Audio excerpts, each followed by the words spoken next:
And we're live.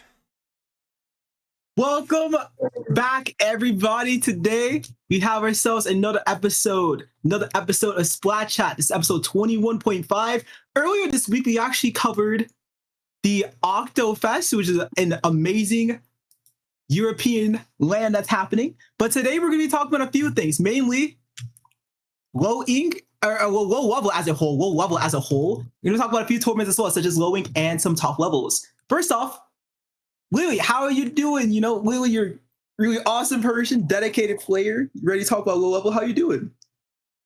I'm awesome. I mean, yeah. I'm ready. I'm ready to talk a lot of crap. You'll see.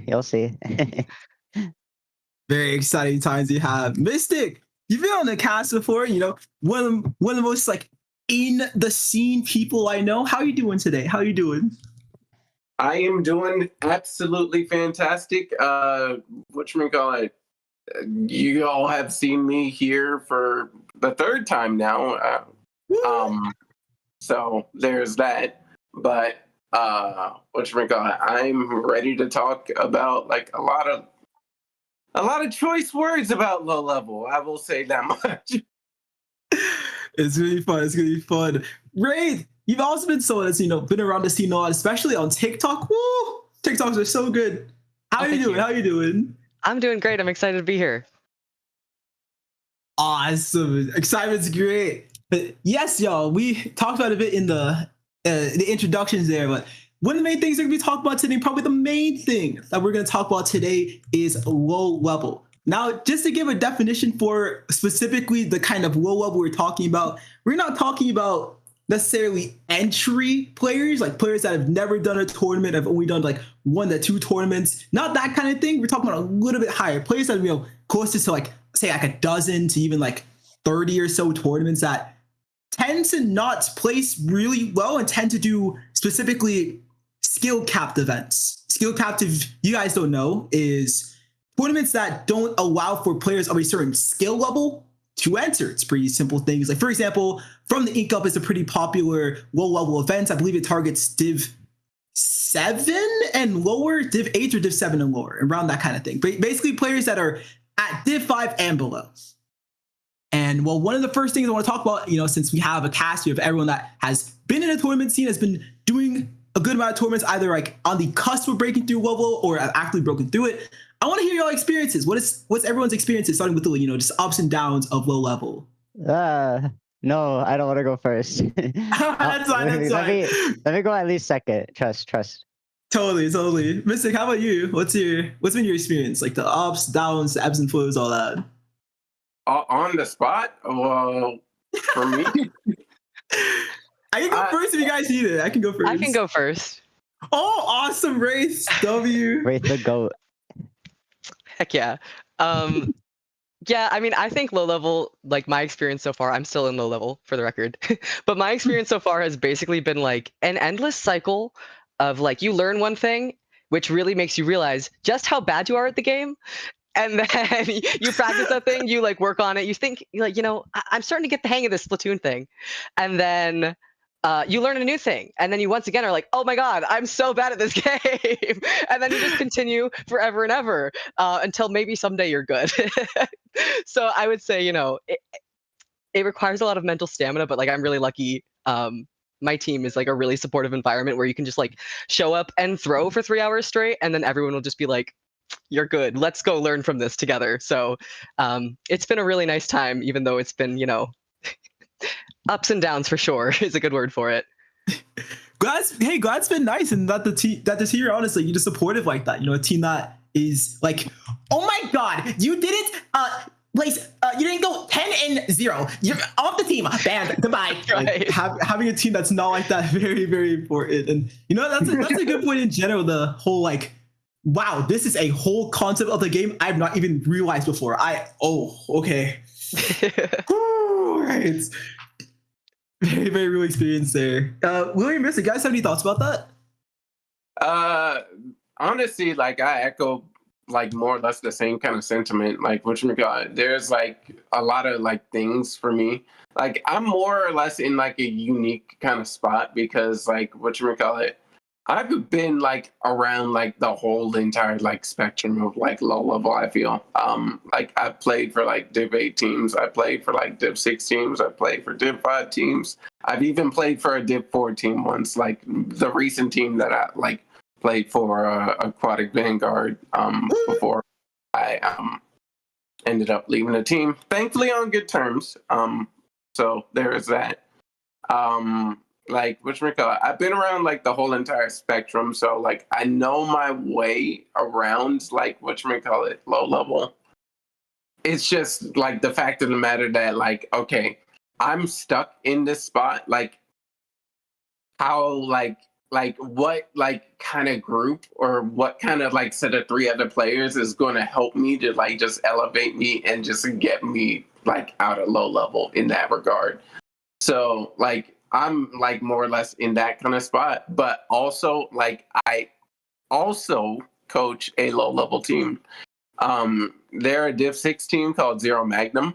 Love those guys, like absolutely just whole bunch of goobers, like love them to death. Like, and I promise, like listen, like I will be there for you no matter what. Like I want you to like one day end up surpassing me, because like in that regard that you end up surpassing me, then I know that like I've had a job well done. So a lot of things like that. Interesting. It sounds like you've had a lot more of the like sheer depth of skill levels in a way where it's like div like it's like Div 8 and having a team for like each div there in a way is like that is definitely something I don't have, but Yeah, that definitely sounds like you have a very large category of like memories or lessons you can pull from when it comes to that. mm-hmm. Hey, well, Willie, what about you? What's in your experience for a low level here? Just like, maybe like an origin to now kind of thing. Yeah. Let's see. I think honestly, like, man, I'm blinking out. This is cringe as fuck. It's Fine. It happens. Yeah, so really a lot of my experience was just like my teams.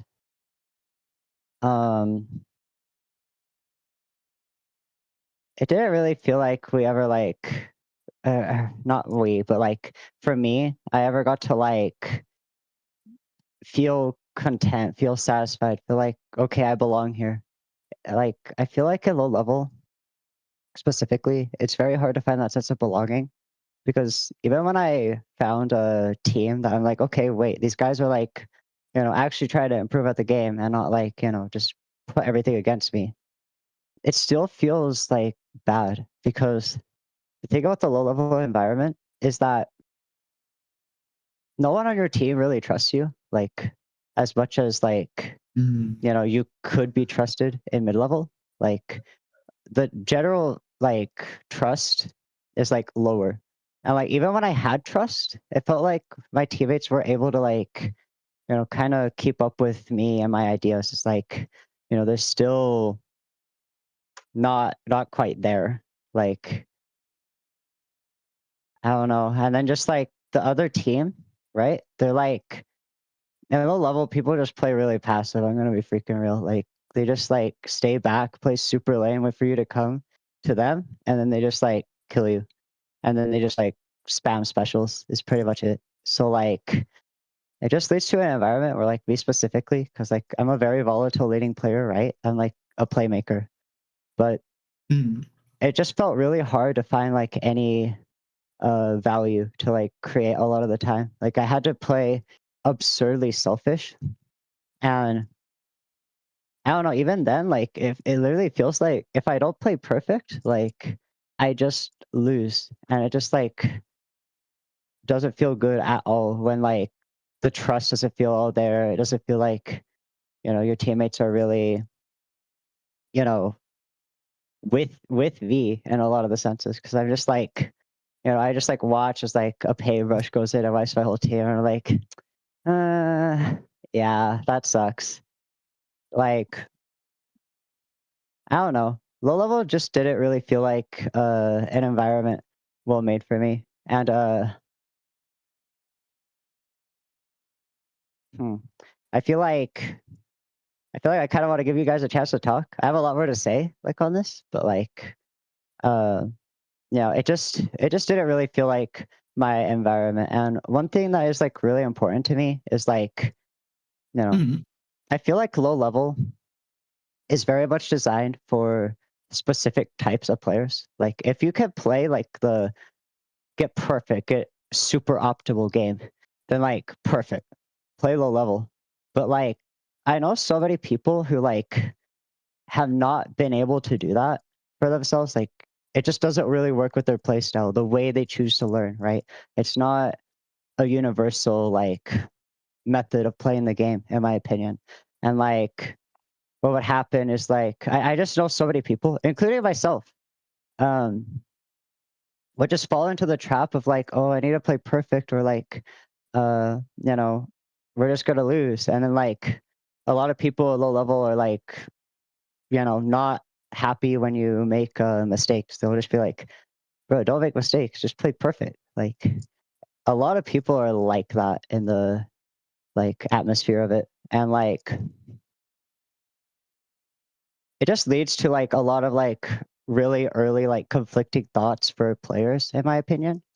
And I kind of hate that because like I'm going to be honest, I kind of wish I never played low level. Like it Mm. literally felt like it held me back. I genuinely like the thing about Splatoon is it's very much an identity first game. Like you really need to get the way you want to play down and then apply it into a coordinated setting. You can't do the latter first. Like you have to understand yourself and then apply it in a team setting. And like low level doesn't let you do that because like you just have to play perfect in a sense, or like you just lose because of the not really the I'm not saying all players are like this and have this mentality, but the general culture of low level encourages this. And like really passive play, really lame. Like you have to play super much like a perfectionist. I remember I joined a pickup one time and like my team was just like getting really mad at me for taking dives. Like every time I make a mistake, they're just like, we're just feeding. I'm like, no, this can work. It can work. It can work. But no one really trusts you. So it's like hard to make them see that vision, right? And it's so easy to just quickly fall into the trap of like, oh, I can't play perfect. I need to play perfect. Even if that's like not your thing. Cause like not all players were meant to play perfect, Humans make mistakes. You're not meant to play like robots or machines, right? And I mean, for Yeah, some people that's their thing, but yeah, there's some go for it. really, really interesting points you brought up here about Yeah, I the told you, you guys got culture to of talk low first. level. You give us some gems to work with. You give us some gems to work with. Maybe that point about the play styles when it comes to like the general vibe of the play style when it comes to like players that are at those lower levels, like players that haven't gotten to where like, maybe mechanically they're like really great yet, or like coordination wise they're still like feeling things out. It does sound like mistakes in that kind of space, it's instead of being rewarded or like even like accepted on average, it's a lot more like badged by the sounds of things. Mystic, as someone that's also been on a wide variety, well, it sounds like just like being on like a good variety of like different skill levels like within the level itself. Have you noticed that kind of trend where it's like the mistakes get really called out or like really seen as negative, or is it like what's your experience like about that kind of thing? Oh, absolutely. Yeah, like that has been something that like I have noticed. Like I think that's like the first thing that I picked up on. So like, Lily is right in that regard. You either like have to play perfect or just lose the game, and that's something that like I am also just trying to like kick that habit to the curb for the team that I coach, Zero Magnum. Um, like I try and like tell these guys like what you may call it, pretty much like no matter what like play style you play, like there should always just be like a level of trust with like everyone. And like the thing about them in particular is that they just don't like the times that I did coach them and like did like play with alongside them, like I just noticed like they just like didn't have like really much of any authority. Like they like rarely ever like shot called. So it's just like whatchamacallit, like there's like one star player on that team that like I like absolutely just think has like the potential to like shot call, and like I just feel like they just never like end up doing that because like they like see things that like most of the team doesn't really like, and they're a frontline player, they're a dualies player in that regard. So like they see like a lot as a frontline that they end up like pretty much like squad wiping like the whole team sometimes. Wow. But, yeah. Yeah, like one of the things that like I do want them to know is just like whatchamacallit, like everyone should like just have like a level of trust. Like, and everyone should just know how to like lead the team in like that kind of regard. Because like whatchamacallit, like if you all aren't on like one accord as like a single unit, like whatchamacallit, then like what's the point of being a team? If I'm gonna be honest. Now that there is okay, that's an interesting point. That bedrock of trust on it needs to be there for a team to function how it wants to, or what also it sounds like to get, you know, any results as a whole. Because if that trust isn't there and they find a team that, you know, can pick off each other, right, can afford to make most mistakes, they just get run down eventually. Wraith, what's your thoughts about that? What's your thoughts about that when it comes to like the whole trusting each other? Since it sounds like the group you currently in like is willing to be like, okay, so in basic, you don't understand it, we'll do like you got that next time, like that kind of thing. Yeah, I'm really, really lucky, like I said, that my team, like, we have really bonded and we've been together for a year now. So over the course of a year, spending so much time with these people, like you have to learn to trust each other. And it's been like even a point of like personal development for me, like as a person, just getting to know these people and learning like they are going to have to be there to have my back, has been good, not just like as a Splatoon player, but like as a person. It's been really nice. So I am really lucky that on my current team that hasn't been my experience, but it is absolutely like a very common cultural thing that I have noticed. Like even like if I'm playing eights, or for a lot of the teams that I tried out before, my current team, like it was really discouraged to like do risky plays and like try new things, when the only way that you can learn new things is by trying and making mistakes and failing. Like you cannot be good at something without being really bad at it first. So it is very, very important to have that kind of culture in your team, where you are able to make mistakes like that. I think I lost track of the topic a little bit. Would you mind restating the question? Oh, dude, you're still on the nail. You're still on the nail. I'd say just maybe like that point of trust and how much it matters in a team does sound like a year with. If you guys didn't trust each other after a year, then like it's cooked at that point. So definitely good that that's the case. History, what about you? You haven't said jack shit. True. Because Pastry is not a low level player. I've been in the scene for like at least for like a little bit, but I was able to like pretty much solidly break out like recently. It's I'd say my story is more of the. Actually, it's a little bit weird. Actually, now I think about it. I was gonna say it's normal, but it's pretty weird.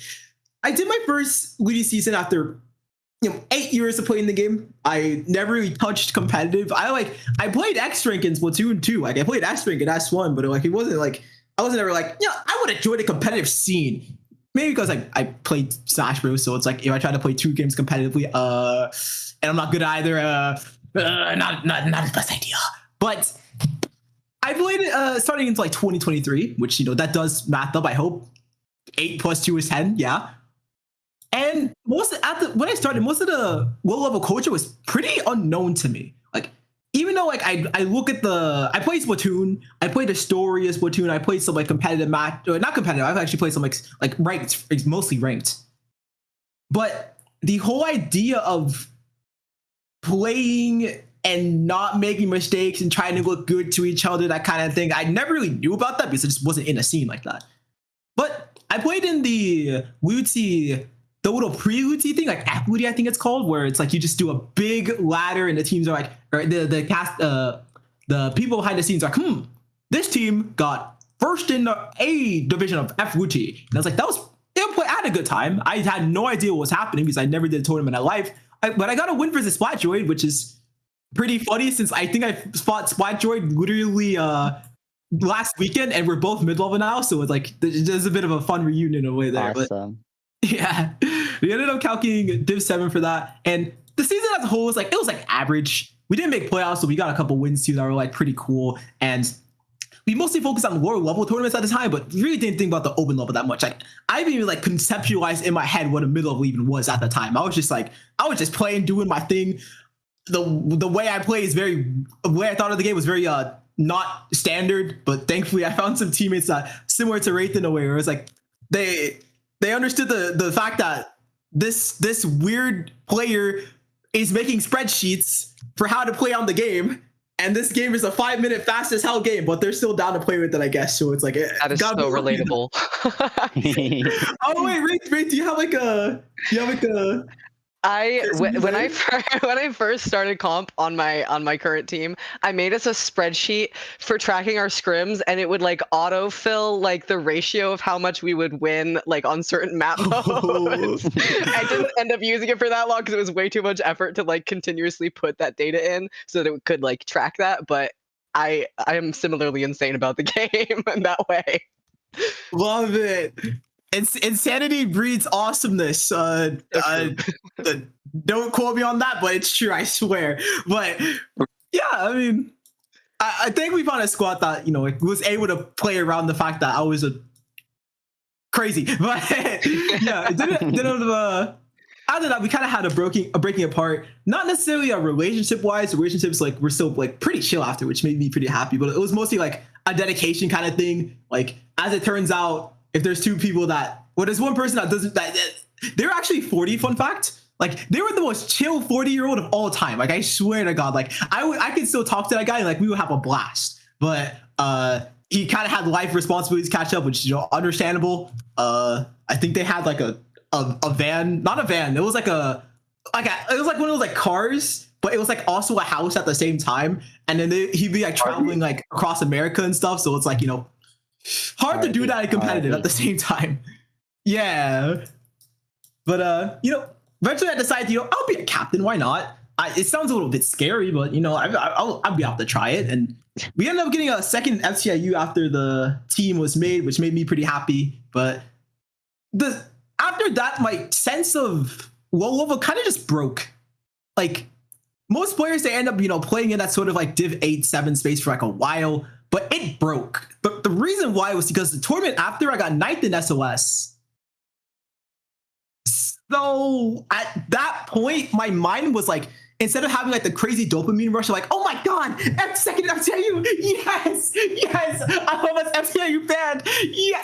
It kind of just broke at that point. Like I really just played way less low level tournaments past that point because it was kind of just like, I feel like I kind of skipped the culture in a way. It's like skipping the cutscene. It was like, dang.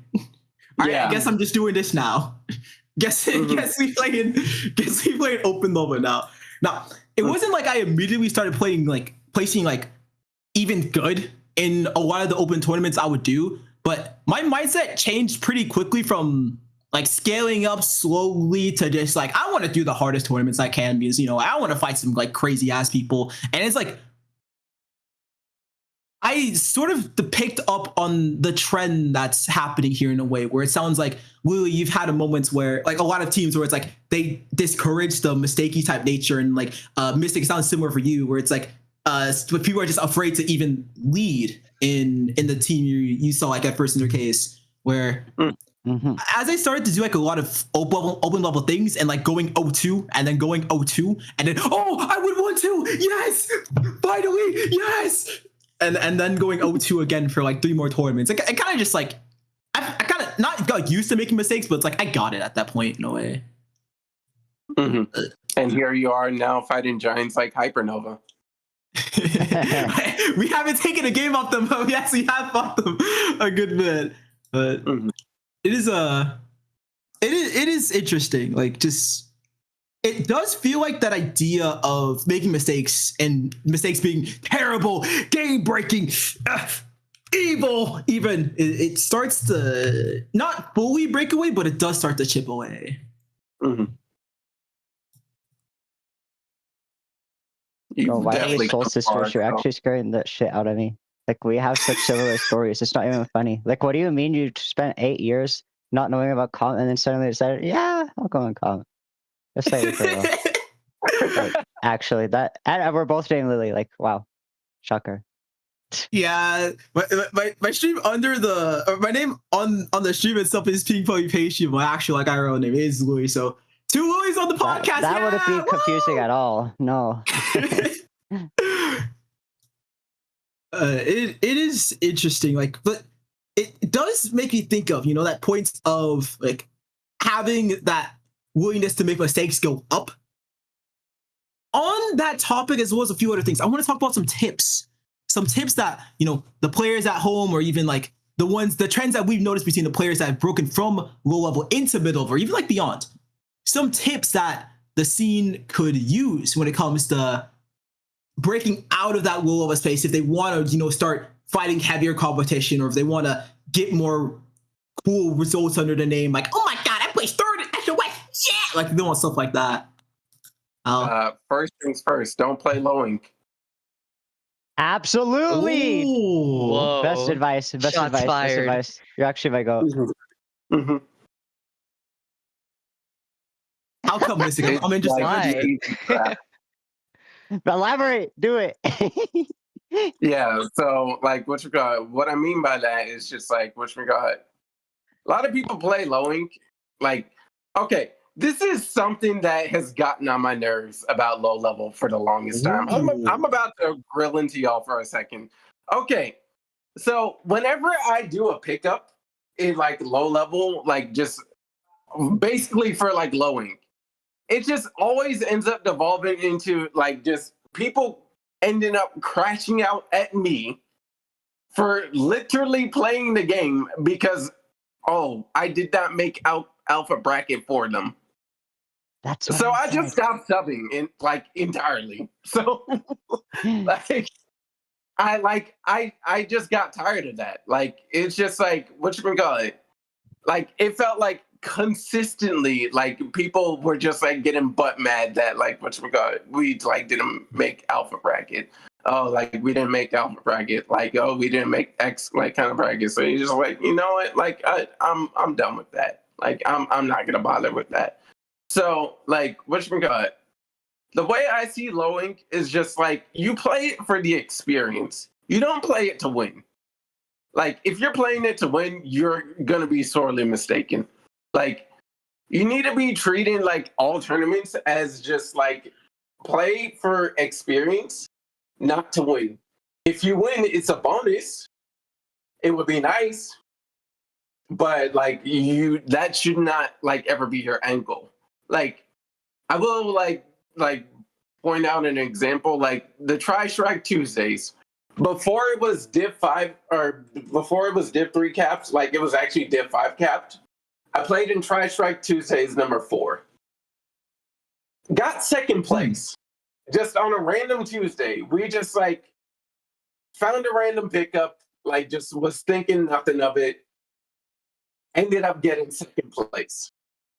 I still hold that tournament in high regard. Like, you can literally find the VOD on my channel. Like, I think I'll link it somewhere.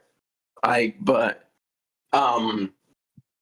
whatchamacallit, you can find that VOD on my channel. Like, I hold that tournament in like just high regard because it was just like a random Tuesday. Like, I thought nothing of it, and then all of a sudden, like, what do you mean I got second place in the tournament? So yeah, Heck that yeah. just like warped my perspective and just like like more or less akin to like pastry in that regard. So like I just like started playing tournaments for like the experience. So that's my advice. That's my little tip to y'all. Like, play tournaments for experience, not to win. If you win, then it's a bonus. I like it. I like it. So not as much making it so like if we don't get the win, if we don't get the alpha bracket, it's over. You're never playing Splatoon again. I hate all of you guys. Instead of that, it sounds a lot more like the route the players at home should take is okay, we're playing in low wing. There's a bunch of sets we can get to play. Let's have fun in every single one of them. Let's try to learn from every single one of them. It sounds like that's more the message that can get someone out of low level quicker than just like fantasizing about getting that juicy alpha bracket or that low level ban or whatever. Yeah, pretty much. Great. What do you two think about that? Like the points about the experience versus the result kind of thing. I very strongly agree. I think it's probably the most important thing you could do is play to improve and not to win. And I think that's another actually probably big cultural issue that we have in low level is that people are really focused on getting results and kind of proving themselves, when if your focus is on winning, you're going to win less because you're not going to be improving as much, and at a certain point, like the things that you're doing to win will stop working because you won't have been focusing on the improvement part. So if you're actually in it for the long haul to like improve to be the best that you can be, in the long run and not just in this exact moment, like you need to be focusing on what can I learn from this moment every time you're playing. Yeah, results culture is very lame and cringe, unfortunately. Like you really have to push yourself outside of your comfort zone to be able to improve. And if you're only aiming to win, you're never going to do that. You're not going to be playing things that you might have the chance to lose. And that's how you learn things. You have to make mistakes and be bad to learn, which will make you better. It seems counterintuitive, but if you think about it for a sec, it makes sense. I like it. I like it. You know, first step to being kind of good at something is being pretty bad at something. Sound like Exactly. Mm-hmm. I agree. what you thinking, Lee? What you thinking about the experience versus I need first in 1 week now. Okay, What's your thoughts about it? I don't know Mystic, but they're actually the GOAT because like they brought up the best point ever, which is if you crash out, you get out of the level. That's all you have to do. Actually, just crash out. Yeah, I think I gotta be very honest here. Very blunt. I think the system of low level is just incredibly flawed. And I think like honestly, we would be better off like doing away with it. Just dead ass. Like I think it is very sad that like a lot of the low level stories, like Pastry and Mystic and me, the way we got out of low level was circumventing low level system just entirely. Like the system is just flawed. Like you can't actually make it. And I like the point that Mystic brings up. Like just don't even try to win. Just improve. Just get better. Make the most of it. And in that regard, I'm gonna go back on a point I made as my advice to the community. And you know, because I'm gonna be so for real. I do not think you need to play low level at all to get into mid level. I mean, bro, Plurm is living proof. Like you actually don't. You just need to get individually, independent as a player, and like you will do fine. Literally just going straight into mid level. Like, my advice: we need to stop discrediting X rank for how good of a source of practice it is. I'm gonna be real. I really hate numbers. I don't like X power. Like, just not that I don't like X power. I just don't like measuring players with like results or like numbers or all that. I think it's really counterproductive. But with X power and the fact that JP uses it, I at least get it, because the thing about X is that you need to you need to have individual impact in every game you play. Because the thing about X, yes, there are some really dumb games here that were like, oh, my teammates are so bad. But like, everyone else has to put up with that too. You are on equal playing grounds to everyone else. So you have to find how you have the most individual impact in every game you play and like make the most of it. And then, after you do that, you just go straight on a team and apply yourself, everything you've learned, to the team, and it works perfect. I mean, again, with Plur has like never played comp before this. They literally just played X, watched JP VODs, improved on their own hella. They just kept going.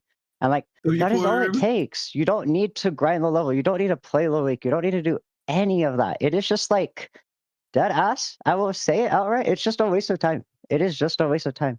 Literally, all I did when like, the thing about low level of E is like I kind of reached an all-time low at like one point during my journey. Just like got really, really, really depressed, just like with life in general. And I had to like break out the other end by learning to like rely on myself and not depend on other people. I don't need to please people. I don't need to like prove myself. I have nothing to prove. I just want to be myself. And the moment I did that, I just finally fell in love with Splatoon again. I hopped on X. I grinded the hell out of it. Got 2,700 XP. Then immediately, started spamming tryouts for mid-level teams.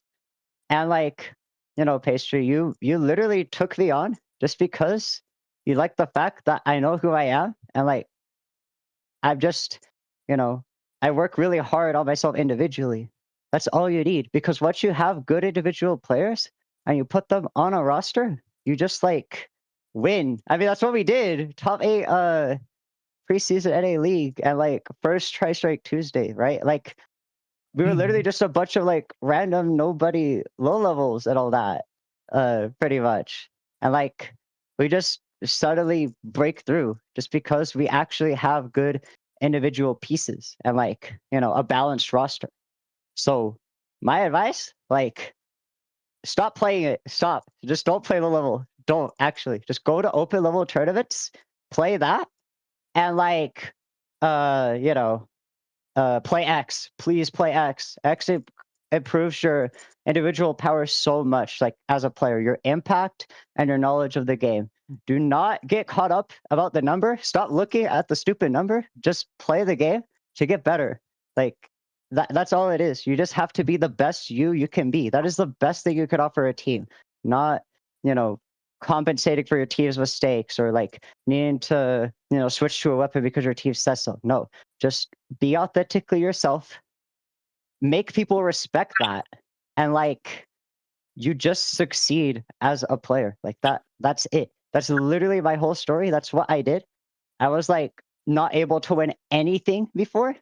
And then the moment I do this, I just get on a team and I like win a tournament for the first time. Like, yeah, bro, just like, literally just play to get better. And like, that's why I don't like low level, right? Because like, it's just like perfection. You don't get to, some playstyles don't get to express themselves efficiently.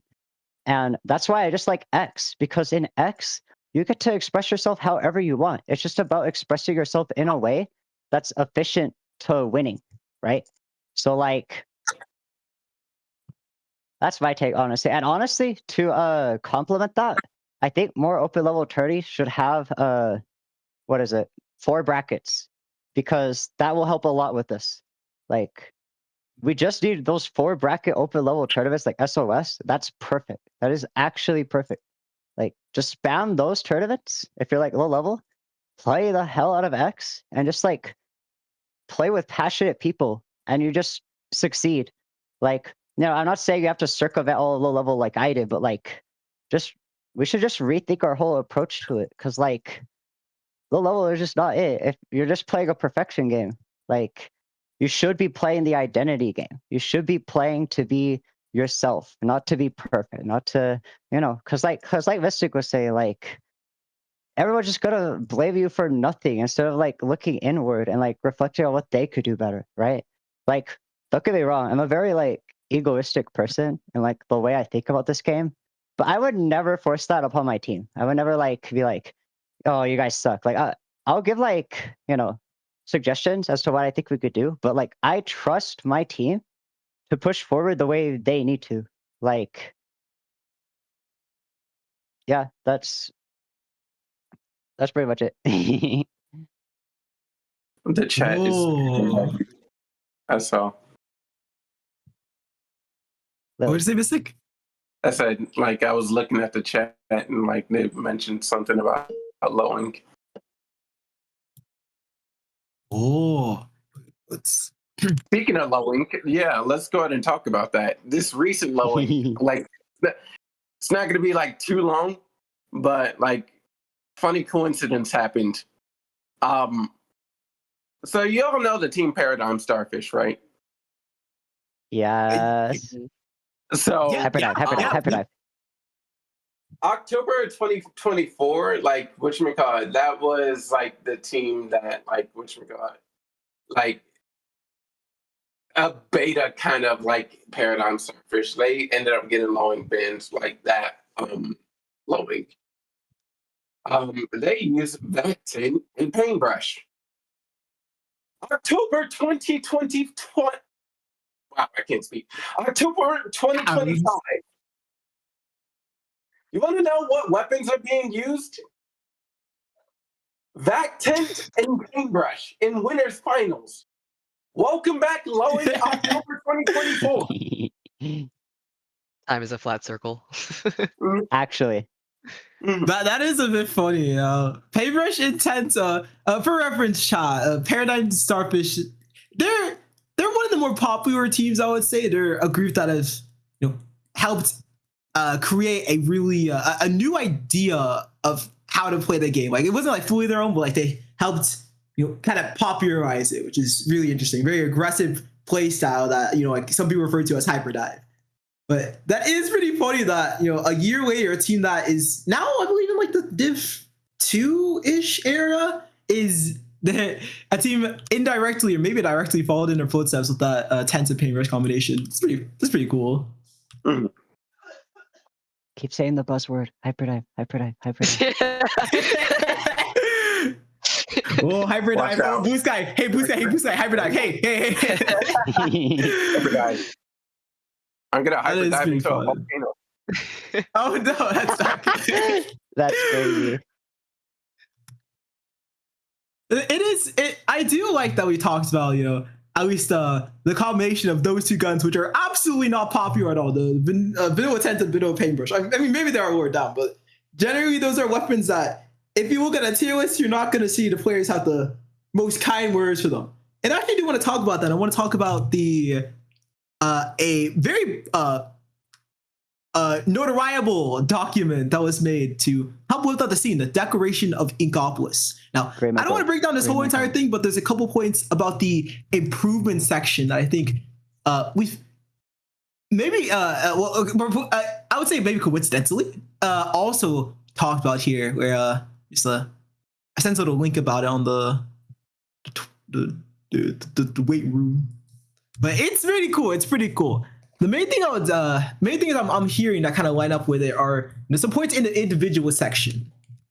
The very first two words in the individual section are limit test as a method to get better in the Western Sea, but just as a player as a whole. The first two words are limit test, which is you guys don't know what the hell that means. Just be as aggressive as you can be while still getting away with it. And it sounds like, to limit test here to get to be as aggressive as you can while still getting away with it. You're gonna have to make some mistakes, potentially make some big mistakes. Sounds like potentially why circumventing low level to get out of it could be a solution. Is it sounds like a lot of the pickups specifically don't like when players make mistakes like that. When they try to limit test, when they try to do something that looks a little bit too hard on paper, and maybe they make it, maybe they don't. But when they don't, let them know. Wow, you did that. Wow, seems pretty interesting.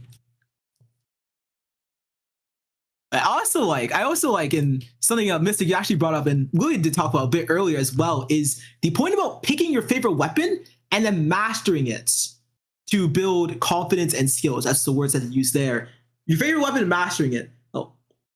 Wraith, what's your thoughts about players that are playing a weapon around the skill level where they're not necessarily like some kind of 4K XP warlord, but not like completely starting out, not completely new to the scene either. They're just like playing like, I play Anarchy Splattershot Nova because I like it. What's your thought about that when it comes to the improvement spectrum? I think that as long as you're keeping up with the skill level that you're playing at, you're fine. And you should play whatever inspires you, because you're going to play whatever weapon inspires you a lot better than you're going to play whatever boring thing is considered top tier. Like, obviously top tiers are top tier for a reason, but like most of us aren't top level players. It's not going to come down to the weapon select screen at the end of the day for 90% of us.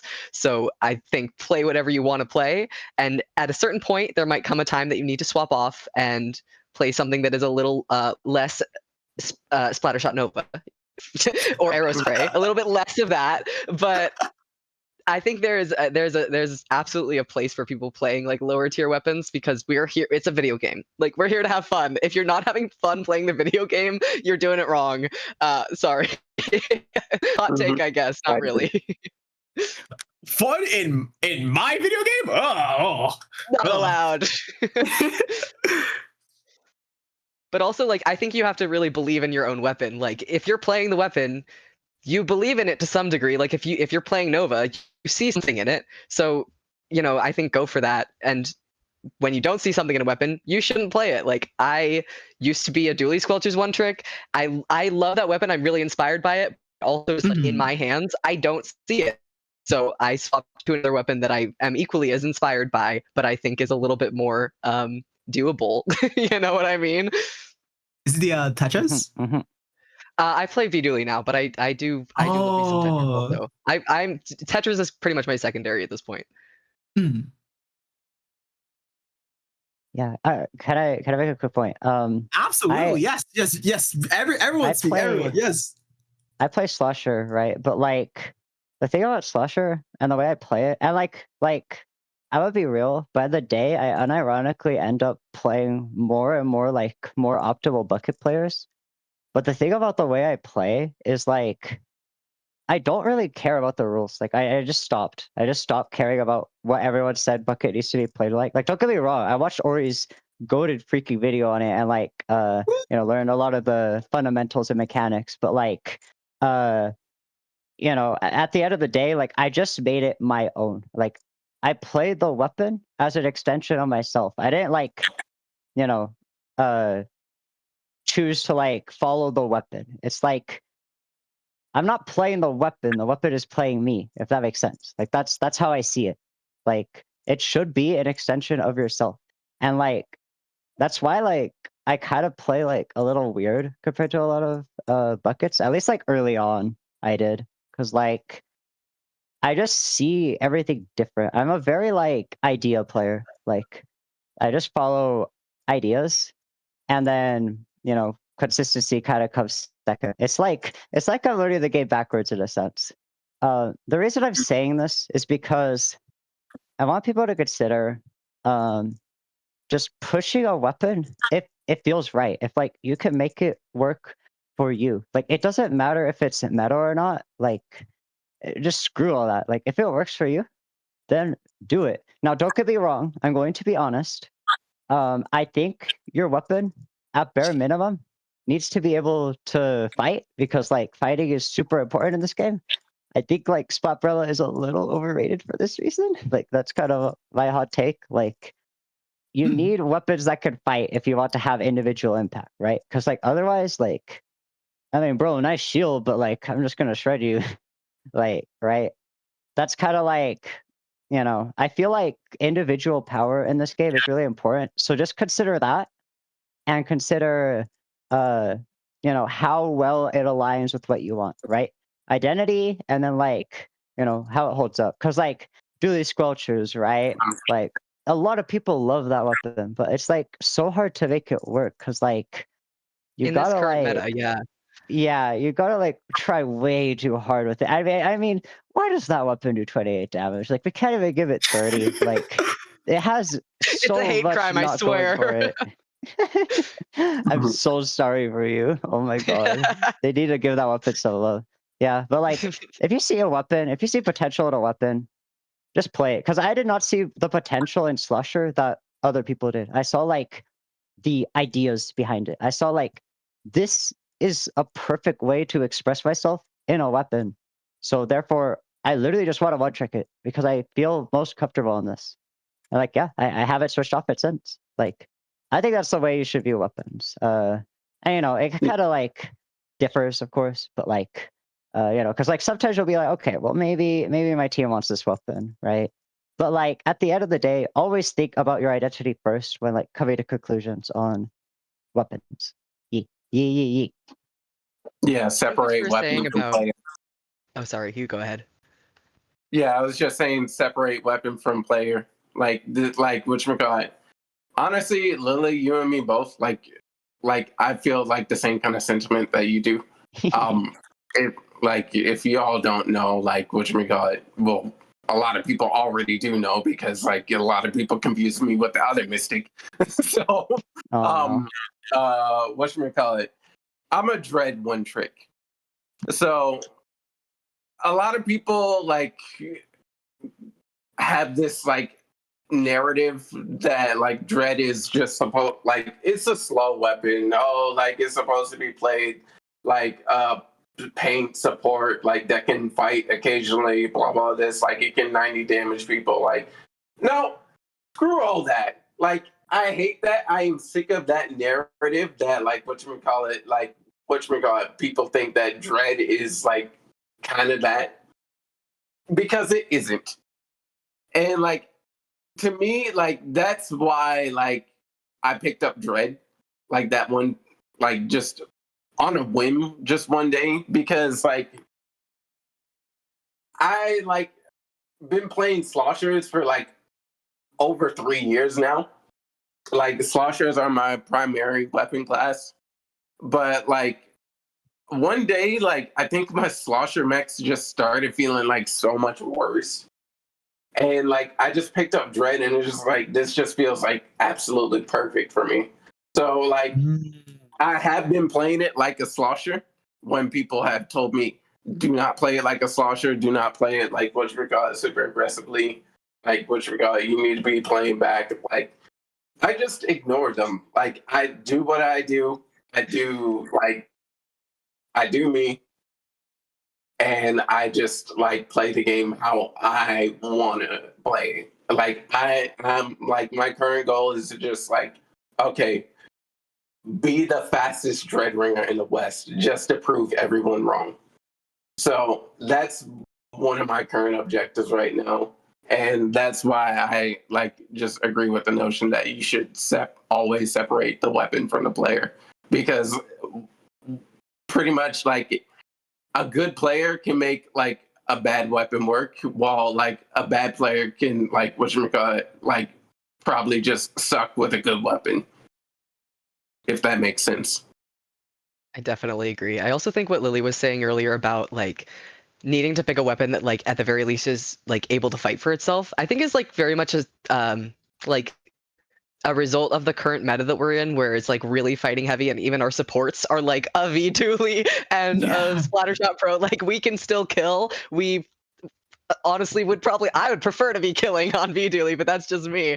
But like that's one of the reasons that like I think no matter what, you should just kind of play what inspires you, because like the meta shifts, and even though I don't see Dually Squelchers working right now, and it's not something that I'm interested in working on. Like in Splatoon 4, we could wake up one day and it's the best weapon in the game, and the people who have been putting in the time right now are suddenly going to be the only people who have put in all of that time that is required to like get good at a weapon that is like that intense at getting good at, and then they'll suddenly have a leg up. And so I think even disregarding like current meta, depending on the level that you're at, of course, like just playing what you believe in. If you see something in a weapon, it's going to be worth your time eventually. You know, it could be, as long as you stick it out until the meta shifts, maybe.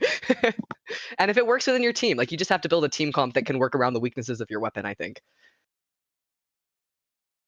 Really beautiful points there about the variety of, not variety, but the variety. Yeah. The play style of the player being expressed through the weapon rather than the player trying to box themselves in because of a certain weapon. It's really like oh my gosh.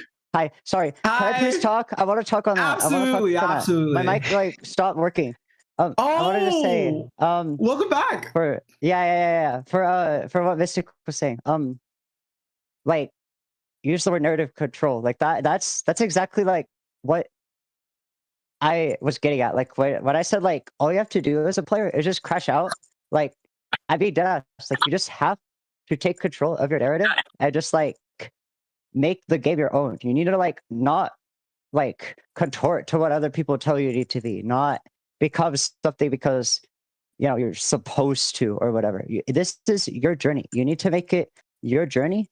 And like if a weapon is like speaking to you, right? Like then follow that. Like I remember like early on, everyone was just like, Lily, why do you play Slasher like a brawl weapon? I'm like, I don't know. I'm gonna keep playing it like this.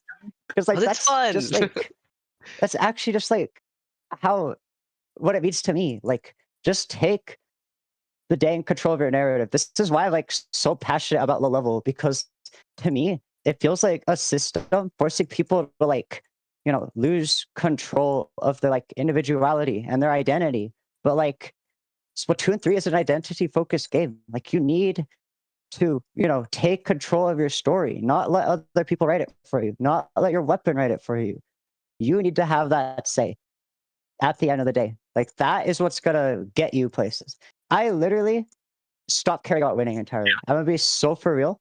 I do not care if I win anymore. Like I will throw a set and not have any shame in it if I like got to be authentically myself.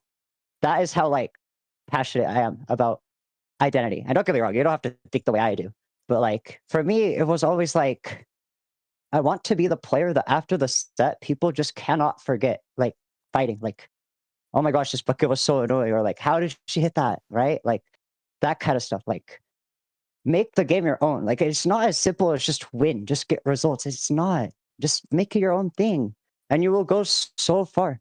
It doesn't matter what the current state of the meta is or like anything. Just do it. Just take the steering wheel, take the pen, write your dang story, and like stop waiting. Stop waiting for permission. You can give yourself your own permission. Allow yourself right now. Like stop waiting. Just go. You could be goated. Like all the people I know that like take the steering wheel from themselves become goated. They just stop hesitating. They start, you know, making their own rules. Like just do it. Just be yourself. God damn it. That's what we need. We need more people in NA specifically that are just themselves. Just be yourself. Be yourself. Be your freaking self. That's the wise words of Etika. Write your own damn book. Exactly. Woo! Please, no brother. That is something that you guys can feel at home. The sheer like how much really means that we're the players that realize, you know, I don't have to play the way the community tells me to. I can play the way I not only believe in, but the one that I want to most. And it sounds like, you know, Splatoon being an identity focused game, identity first game, you know, individuality matters a lot for this compared to say something like Splatoon 2, where it's like a lot more special cycle based. This game is a lot more just naturally mechanically and fight focused. It's very mechanical, very, very, very mechanical. Like if you watch a player like Lobster, watch a player like Toto, Yo-chan, they take over games, and they take over games because they are incredible fighters, and they understand that and they play towards that. Very, very, very great point there. Of like, focus on improving yourself and focus on expressing yourself. That seems like the big trend that more of players getting at middle level, they can embrace that, and then that's when they'll really start to go miles. You still need coordination, but like you need to, like I said, Splatoon's identity first, right? Like you need to put identity first. Coordination comes second. Like it's not how can I help my team? It's how does me as V help my team, right? Like how do I slot into this? Or in my case, not even slot into it. Yeah. Just want to add that. Go ahead, basically. Totally. I mean, clarification does matter. It does matter. But yeah, we're gonna talk about, speaking of the whole players playing the weapon that they want to, we're actually gonna pivot a bit from the low end to quite literally the top end and talk about some area cups. Area cup. It was number I believe 44 the weekend before, and there's a very interesting comp that won the whole entire shebang, and I actually want to use that comp to talk about the importance of switching at a top level. What you guys think about that? It was a double bucket composition. A double bucket composition that won the whole shebang.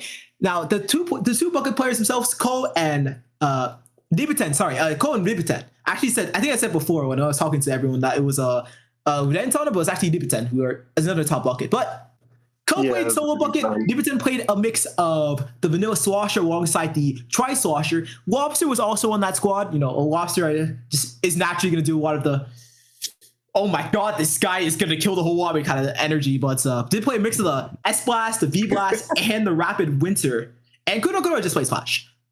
But something weird about this comp is, that's crazy. Well, yeah, the double bucket and the bucket tri composition. And the reason why I bring this up is I'm wondering how much, from what have you guys seen? What do you guys think of the game?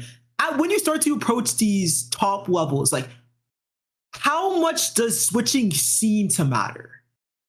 Because in this case we have a really weird comp that has great pieces but together a lot of players would say it's like on the weaker end. But how much does it really matter? I think it's a great example of just playing whatever you want. Oh, sorry, you go.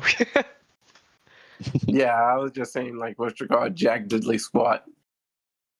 Ooh. Yeah, like I think especially you see it in JP. Like JP just does whatever, and they make it work. Like you saw it in SWS. Like they were playing weapons that we don't really see in the West anymore. But they just are able to like recognize the strengths and weaknesses of their weapons and their comps and play around it. And like I think we could really learn from that. I think as a scene in the West, how JP is manages to make that work. Mm-hmm. Yeah, I think what the way I see it, I think there are players who should switch weapons, who should like do the macro in that sense of like, okay, I need to change my kit or my whole weapon here. But there are also players who like should just stay on electric guns. Like I'm gonna be real, there's like, it's kind of like the mentality of play it until it stops working. Play my goat for saying that, by the way. Like just keep going until it feels like it stops working. And if that calls for you to like switch your weapon, then like go for it. Like maybe it'll happen, maybe it won't. But like, keep an open mind at all times. That's what I do. And the reason like I electric slasher is because I really don't think there is a point I'm going to ever reach where like slasher will not just be the best extension of who I am as a player, right? Mm-hmm. Like just play it. Don't apologize for it. Just do it. See how far you go. If you feel in your heart that like, this weapon isn't really working out, then change. Or like, if you need like a counter pick, okay. If you're willing to do that, like sure. But yeah, it just depends on the player, really. I do think. I think it's an identity thing. I like that. I like that point about that. We do see some players, like for example, Yo-chan, for example. Yo-chan isn't in the finals for this one, but was in the Area Cup finals the previous time, and I believe also won the time before that. Yo-chan is a player that played Mint because Lobster was on his team. And not only that, he's not, but by the way, he's not a Mint's player. He's a Blaster main, just like Lobster. But he said, you know, I'll pick Mint. But also, if you guys know about the best nines, and you know, in case the viewers who don't know about the best nine, it's basically what they added to Anarchy series is you can keep track of each individual weapon's essentially XP, and your best 9 weapons combined gives you your best 9 score. Yo-chan is a player that has the best 9 of last season. So incredibly flexible. Some of that was like with Gao, some of that was with Duelist. There was I think even Dewey Squatcher was there, which like shout out to Dewey Squatcher Woo. But like there seems to be players that are like that can switch when a moment's notice. I also gotta mention Gray. Gray's a player that, you know, back in like the 2024 season, 2023 season, would literally swap the whole entire role. Like bro would actually go pen and still win a major, which I think that's great being cracked more than anything. But nowadays he mostly just switches like do the different blaster class. But it does seem almost like a gradient in a way where some players they'll maybe even one trick a gun. Like Hatano, for example, who is was the ink brush in that final, has pretty much only been playing ink brush for the longest time and should probably honestly never switch. And then there's players, you know, in the middle that would switch between the class or maybe just an alternate kit. Like we saw Lobster, for example, in that run, played the Vanilla Blaster, played the S Blast, of course, played the Rapid Pro Winter. And then there's players like, I guess, Prime Gray. Maybe Gray hasn't even escaped this Prime. Who you even knows? That guy just keeps winning. But there seems to be a whole host, but it seems to be more of that middle section. The way Chara mentioned it was like a sliding scale in a sense. Oh, sliding scale. That's a good word. Shout out Chara. Oh, yeah, Biscuit too. Biscuit's a great point, Wraith. Oh, God. Wraith, what do you know about Biscuit? You know, you want to educate the viewers at home? Oh, I didn't say anything about Biscuit, huh? Oh, wait. Oh, what the? Am I gaslighting? Oh, see? I'm be getting gaslit. Sorry about that, Wraith. All good. The behind the scenes, the goat CKK did mention Biscuit. He played is really a great today. example. On I think that was Sam, but on stream. No, God. it was Biscuit. Rafe. It was a Champions Cup today, and he was fragging on it. Like you'd have to look at the VOD, but I guess I gotta tap in. Yeah, do it. Educate us there. But that's a great point. That's a truly great point. Biscuit's a player that, similar to Gray, has swapped roles at a top level and has still performed exceptionally well. I mean, he's still on probably the second best team or best team in America, one of the two.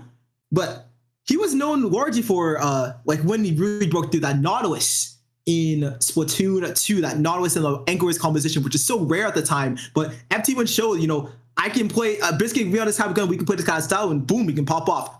Identity. Weird. I wonder who said that. But, you know, beyond that, even though he was playing Slayer for a while, he decided to go the pencil and has been playing a lot more anchor type things for his team, FT1 still. And, you know, they're still a top team. Seems to be working out pretty well for him. It really does seem like a sliding scale in a way.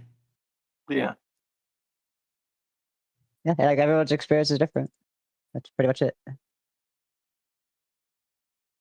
Now, in a similar vein, I wanna talk about a question about, you know, specifically the pickup end of things, where if a team is a 4-stack, they might switch weapons, but it's going to be 90% of the time pre-planned. Like it's going to be some kind of scrim that they played it in before. Like for example, one of the Vac Charger has actually been popular. You know, for example, in the NA League, we're going to talk about it soon, but it does seem to be like when a pickup starts to happen, that's when I would say the off-roll swaps happen the most. Like a player, you know, 4 guys that can play a Slayer, and then no one plays cooler. It's like, I can pick Pen for this. I'll pick Pen for this. For pickups in general, pickups versus, you know, a 4-stack for that kind of thing, how much would you guys say, like not even for top level, just in general, how much would you say the swaps start to happen? Either like the whole entire roll swaps, or just like I'll switch from the S Blast to the Rapid Winner, that kind of thing? It feels kind of forced. Level. Oh, sorry, you can go. Go for it. I was just saying it feels kind of forced in a sense.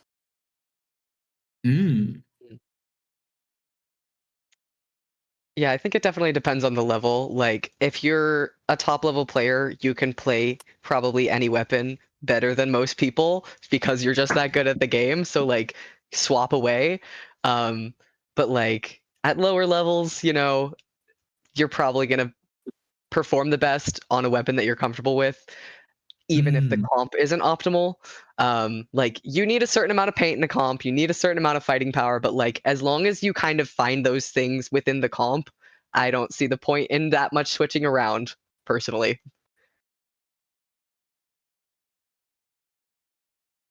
I like it. I like it. So it's like it does sound like a level dependent thing. The fundamentals of Splatoon are gonna be there, whether you're playing Anarchy Nova, like we talked about earlier, the S Blast. Maybe some priorities change. Maybe the weapon power absolutely changes, but it does seem to see once you're like when you're at a level that's not starting to approach the top or like at the top directly, individual impact is gonna matter more. Comfort is gonna matter more.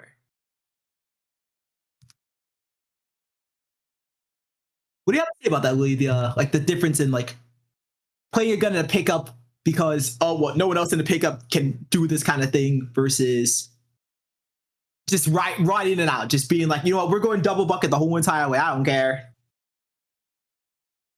Were you talking to me? Yes, to Lee. Yes. Okay. I mean, again, it depends if you're willing to make that sacrifice, right? Like, I know some people think we're like selfless than others. Me personally, like, I'm gonna be super stubborn. Like, no, bro, I'm saying slasher, sorry, but like, some people are willing to do that, right? They're more like, I'm not saying people like me aren't selfless, but like, and just like the regard of like the weapon you're choosing, like, I get it. For some people, they could do that. For others, like, no, like again, like I know super lame answer. I keep saying the same thing, but like it really does just depend on the person. I think it's just the truth at this point. It's like it's a very simple answer, but quite an accurate one. It does impact that does depend. But I wanted to talk about another event that has, I would say, a very wide mix of skill levels. Area Cup generally focused towards the high and very, very, very top end of the game. But an event that anyone can enter in, including you guys, as long as you live in North America, is the NA League.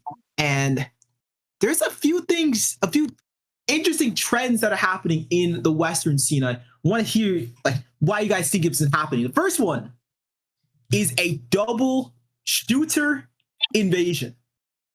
In the top cut of this NA League, there was a lot of double shooter. There was a lot of 52 Gal. The Gal did receive a pretty relevant buff in the last patch, and people were like, oh no, why did they buff 52 Gal? And apparently starting to, find its way back into higher level and even like top level matches in some cases. So why do you guys think double shooters is happening in the first place? Like, why would people swap off the guns that they know are better? Like, they know the S-Blast is better, the Swash or the Mint, that kind of thing. Be like, I just want to play a shooter. I just want to play Gal. How come? I think Gal is busted still. But that's just me. Ooh. I think Gal's busted. I think Gal's always been busted. I've been surprised that people haven't been playing it that much at all in a long time. So I'm not surprised that people are swapping onto it, to Gal specifically. Other double shooters, I couldn't tell you. Same. I really couldn't tell you, honestly. Like I think it just might be like a trend, honestly, that more or less might phase out. Maybe it'll phase out, maybe it'll stick. We'll see. Who knows? But like whatchamacallit, I am kind of excited to see like whatchamacallit, what kinds of trends like kind of pick up. Speaking of trends, like I haven't seen like those graphics in a while. Like those graphics that SingCon post. Yeah, where they been? We need the SingCon top 4 brackets. Those restore peace to humanity. Yeah. I would have to like see the specific comps that were run and played against each other to think about it more, but like I mean, it's kind of just the natural evolution of the meta, right? Like we're in a very fight heavy meta. So maybe just like having that little extra bit of paint so that you have a little bit more area control for them to have a harder time fighting might just be, you know, something that's worthwhile. And then still being able to like be a 52 and be able to just kill people because you're a 52, and then also just be able to paint the floor because you're a 52 and just be able to do everything because you're a 52. Like, I wonder if that's like an evolution of the meta that we're starting to see to try to like counter the really heavy fighting that we've got going on. Pay your taxes. Clean the house 52 pay your taxes. 52 is doing tax evasion. This needs to stop.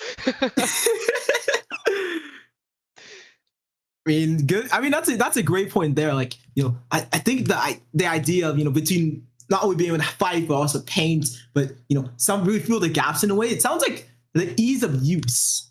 Yeah. Totally. Of a composition like this, like Splash, Pro, Gal. These are all weapons where, you know, even though Hypernova is a team that has played with each other a lot, you know, have some great coordination. I can say that we haven't taken a game versus them yet, but they're a group that, you know, they could be valuing in this situation having, you know, the crab per se and then having the missile per se, and also just seeing Gal as great because side absolutely plays Gal and it's like, oh, we have triple shooter now. Something else I'm noticing about this composition though is the really high amount of, I like to say the word util. Another word for it could be spam. You're going to get a lot of crabs if you play towards it. Pro doesn't necessarily get a lot of missiles, but like if you want to play for missiles, it can absolutely get like a solid number of them. And then Gal just shoots a lot of bullet. It get a lot of wall and ground. It well hit people. It good. Mm-hmm. Or this could be another one of K-Bot's comps that he wants. Oh, the K-Bot vision maybe. Yeah.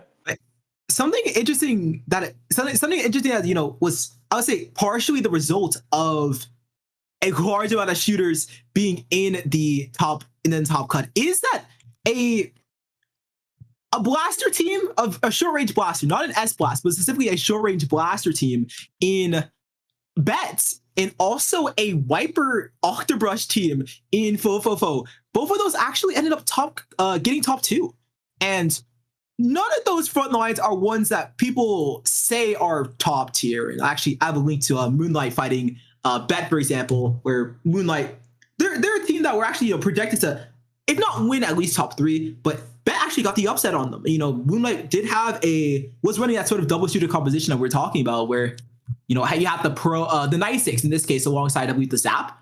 But something that seemed to be a result of having all these short range shooters is that the short range blaster had all the targets in the world to like to go for, because it could wedge peek the double shooters. It could fight them up close way better because it turns to one shot or just has an AoE combo, which is really reliable. And then the Wiper Octobrush team, like we know how fast Wiper is. We know how much it can just make the shooter's life just unplayable, frankly. Mm-hmm. Octobrush as well. What do you guys think about Octobrush as a weapon, where it's kind of known for fighting those short range guys, but struggles against the mid range guys? What do you think of it, especially like a context like this one?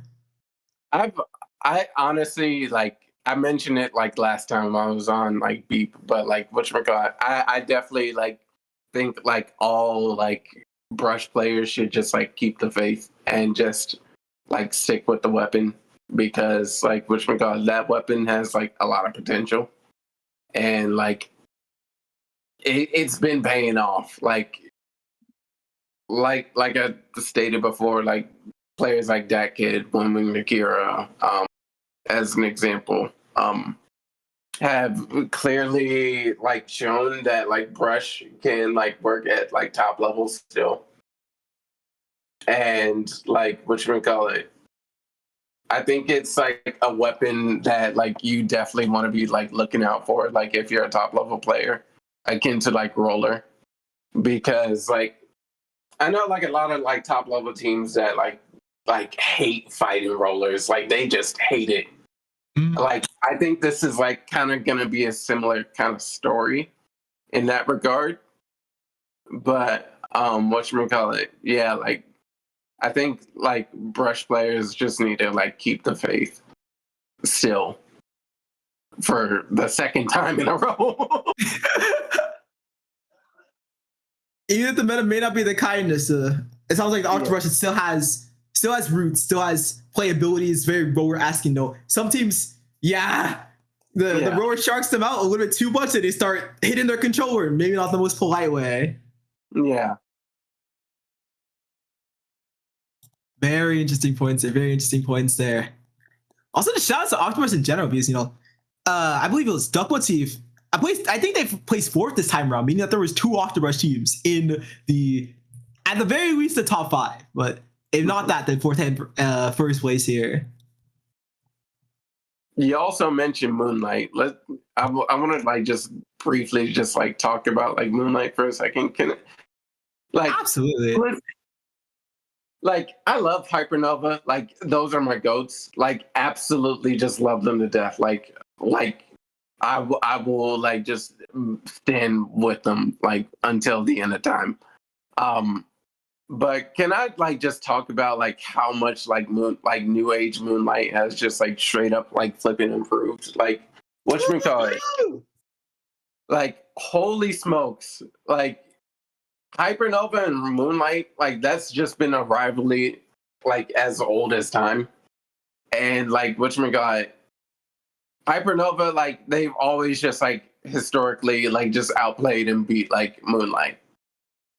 When I tell you, I was shocked seeing Moonlight just upset their bracket demons twice in that NA league. I was genuinely just shocked because I was okay, is this a new era of Moonlight? Are we finally starting to see a shift in that regard?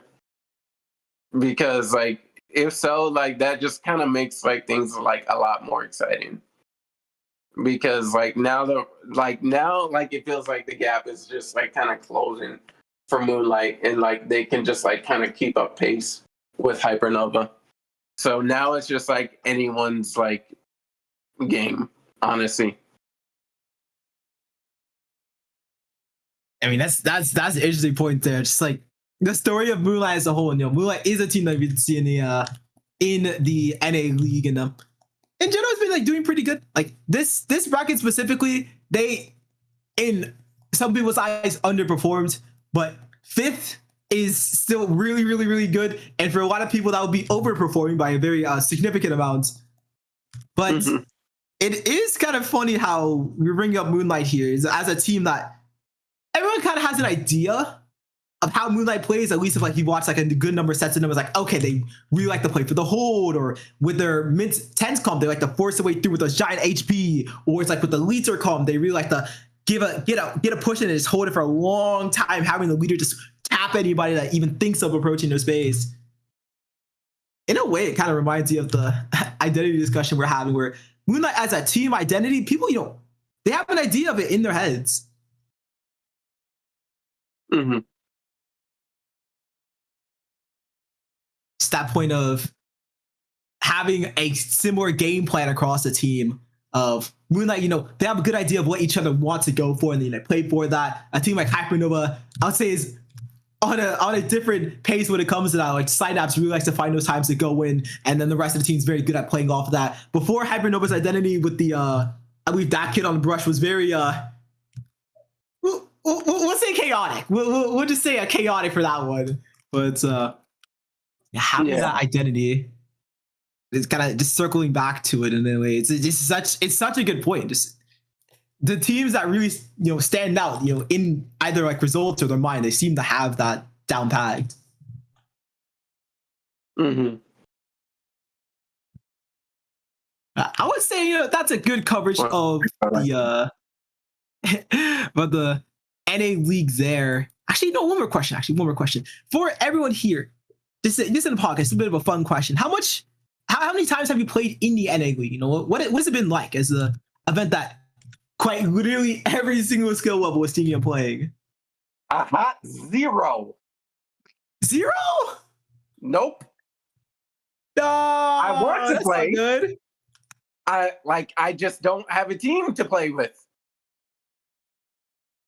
I've also played 0 times. I have a team to play with, but I work on Saturdays all day. No. So I know it was heartbreaking when I found out that it was going to be on Saturdays. Please, just Fridays. Just make it a Friday night thing, please. A single Friday, just throw it in there. Right. Unfortunate. Well, Lily, what's your experience been like as someone that's on my team? What's your experience in the NA League? Oh, okay. Honestly, NA League is my first time playing ladder, and like, I love that shit, bro. You just like spam Q. It's like X, but like with your team. I think that's like honestly, like even if we don't make top 8, like that shit is just really fun. I like just back-to-back fighting a lot of teams.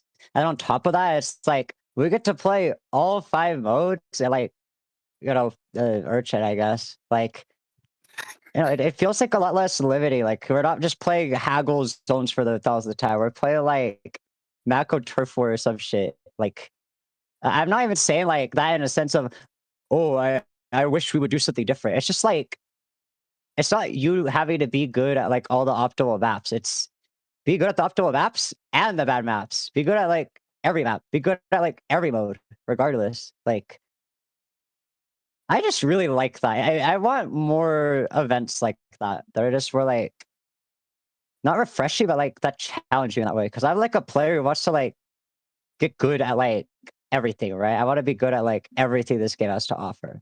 Turf War, the bad maps, all of that. Like I just want to be the best me I could be, no matter where I am. So I just really like NA League offering that, and then like. Yeah, it's just always like really fun 3-hour session. Like, I'm all for that, honestly. I've really enjoyed playing with Freedom, especially like, since I haven't played on a team in a long time, ever since like I started, as I said, crashing out. Like, yeah, it's been really fun. I'm really glad Nintendo's doing this. Like, they seem to like actually kind of like give a fuck about like what's happening. Like. The guest stars like too, like the people like they're putting in, right? Like it's cool that we're seeing people from our actual community and like these live streams. Like it's just so good. I like everything about it, honestly. Like I'm glazing. Can I ask how playing competitive turf has been? Because I think it's really interesting that we're being forced as the Western community to play a little bit of turf, if people pick it anyway. How has that been? It seems fun, honestly, but I haven't done it. Oh, as someone that loves to advocate for Turf War as a mode that we should play more, it has been a blast. It has been a blast. Something I really am finding very fun about, like, just I'll do some of my experience about it, but then also like just talk about the scene as a whole and how they seem to be trending towards Turf. But I loved it because Turf is a mode that you can find so many top level Japanese vaults. There's quite literally right now, I'm not kidding, guys. Last week there were 3 qualifiers hosted for a Turf War major that's happening, and top level teams in Japan show up, and guess what? No one complains about it. They're not playing it because of some kind of Nintendo incentive. They're not playing it for a monetary incentive. You can't get any money if you do a Japanese event. They're playing it for the love of the game and the love of Turf War. And those are top teams, by the way. Top teams. Just want to mention that. Top teams. But as someone that, has seen that for a while and finally actually has a chance to really play the mode and play the mode against people that maybe aren't as comfortable or even happy about having to play Turf War, it's been very fun. We actually on the team have tested a lot of reflux, a lot of the milk reflux specifically, to have to essentially see the strategies that we see the top Japanese teams do in Turf War, where they they have the flux, paint a section of the base, and they rotate up with their cooler, they go for a fight, they die, they paint more, just circle, that kind of thing, as well as in general the rotations of Turf War.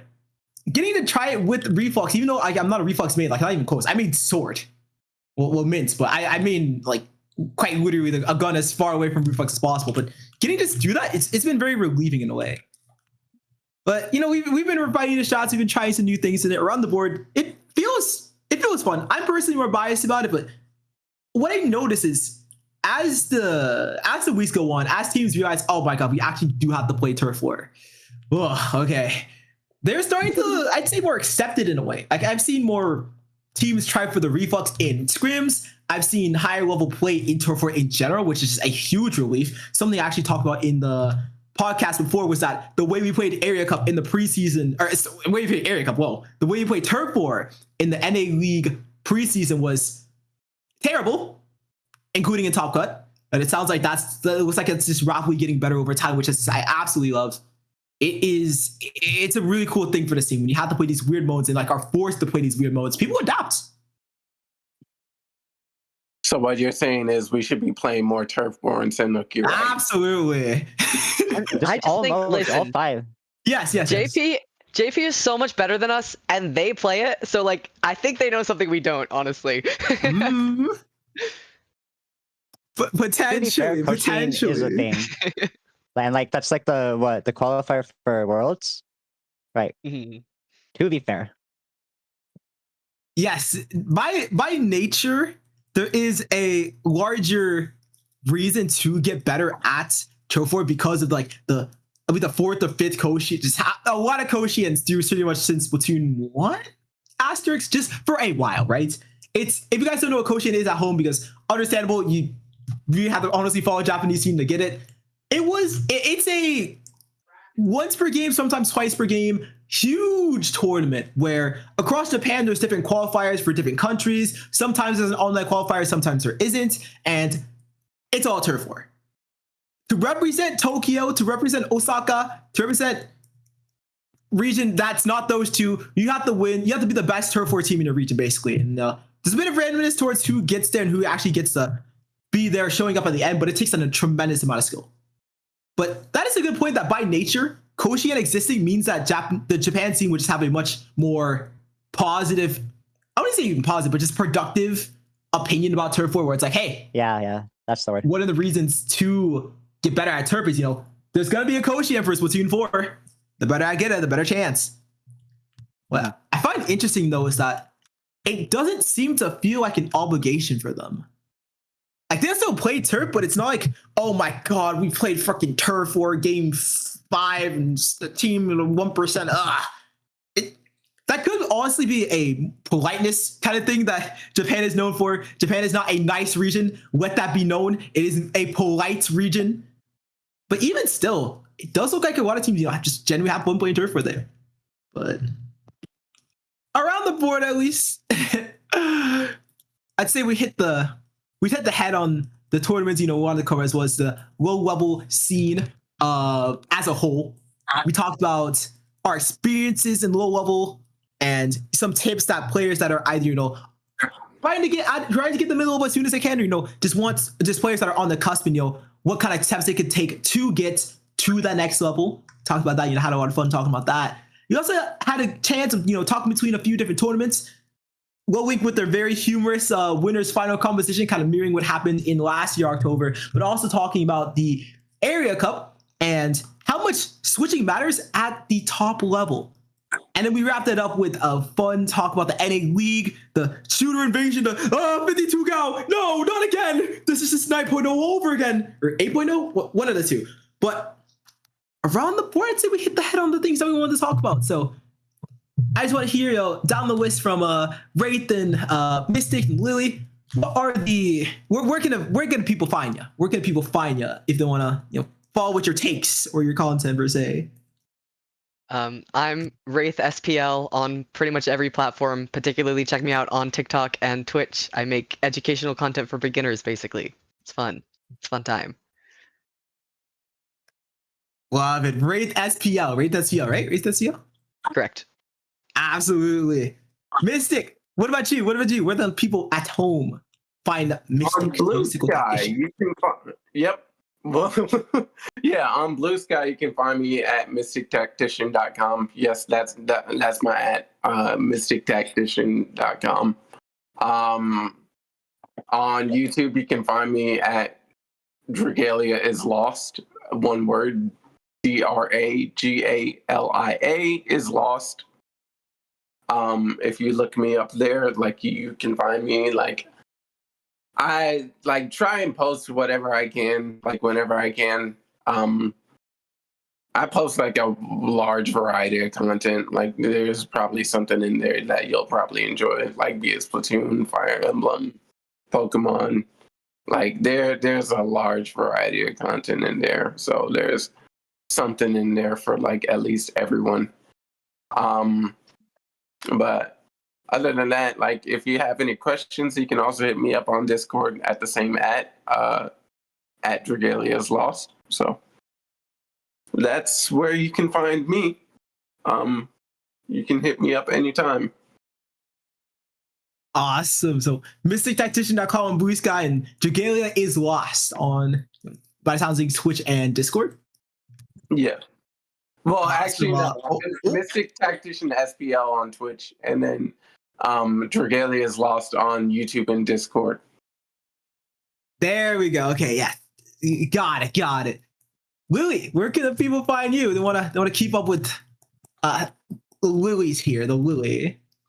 Lilies. I mean, I go by It's Lily X Woo on every social pretty much. If you want to hit me up on Discord, do it. If you want to like follow Twitter or some shit, It's Lily X Woo. That's it. But I kind of feel like there's more I want to do as I like go forward. Like at the end of the day, I'm still like, in the mid-level region, and I feel like I have a lot that I want to say, but I don't feel quite in a position where like I want to go out of my way to do it just yet. I feel like I want to climb higher first. So like, I guess what I'll say is like, you'll be hearing about me eventually.